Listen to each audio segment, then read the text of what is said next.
Bonjour à tous, petite vidéo consacrée à une petite alimentation, c'est signé Seasonic, ça a été lancé récemment, ça s'appelle les Focus SGX. Le modèle qu'on va regarder propose une puissance très conséquente, 650 watts dans un format SFX-L, donc on s'attaque au mini PC, mais par contre on peut répondre à des besoins d'une configuration gaming au programme, donc des dimensions réduites, par contre une mécanique très solide, puisqu'on va retrouver une gestion 100% modulaire des câbles, on a également droit à un mode fanless au niveau du refroidissement et une mécanique répondant au label 80+ dans sa distinction Gold. On regardera donc ses principales caractéristiques, on finira avec quelques petits résultats et cette alimentation est disponible actuellement et on la trouve aux alentours des 150 à 160 euros.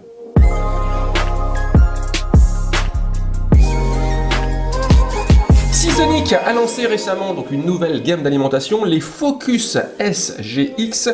Donc ici il s'agit de blocs d'alimentation au format SFX-L et comme vous allez le voir c'est ultra compact afin de s'adresser à des mini PC, mais par contre sans faire l'impasse sur des besoins de forte puissance. Donc du coup on a des alimentations qui sont 100% modulaires, on va voir ça, et qui sont capables de répondre à des besoins d'une configuration gaming. Alors pour vous donner un petit ordre d'idée par rapport au format du bloc, j'avais au niveau de l'Iabo donc sa grande sœur, la Focus Gold, à la même puissance, 650 watts, mais par contre au format ATX. Donc ATX sur ma gauche et SFX-L sur ma droite. Donc ici même puissance et par contre on a quand même une compacité un peu plus importante sur le bloc de droite. Au niveau dimension, on est sur un petit carré 125 mm au niveau de la largeur et de la profondeur. Par contre au niveau de la hauteur, 63,5 mm. Le bloc propose au niveau de son design quelque chose de très classique, c'est un châssis en aluminium, finition noire, pas trop de fioritures, petites ouvertures au niveau latéral que sur un côté. Au niveau donc des connexions, on est sur du 100% modulaire avec 8 fiches, on va détailler ça.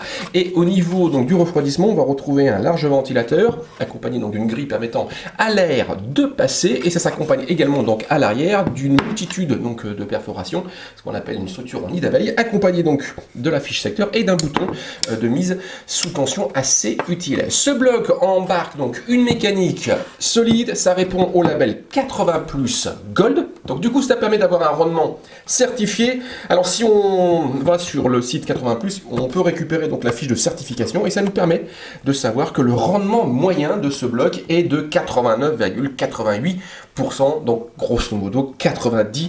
Donc ce qui permet donc de faire la chasse au gaspillage, de réduire les besoins en refroidissement et de permettre également à la limite de faire quelques petites économies financières. On retrouve, je vous le disais, donc une gestion 100% modulaire des câbles, donc là c'est assez pratique, on ne branche que ce que l'on a besoin, donc au niveau des câbles ils sont livrés en bundle dans une petite pochette comme ceci, donc là je vais vous les montrer.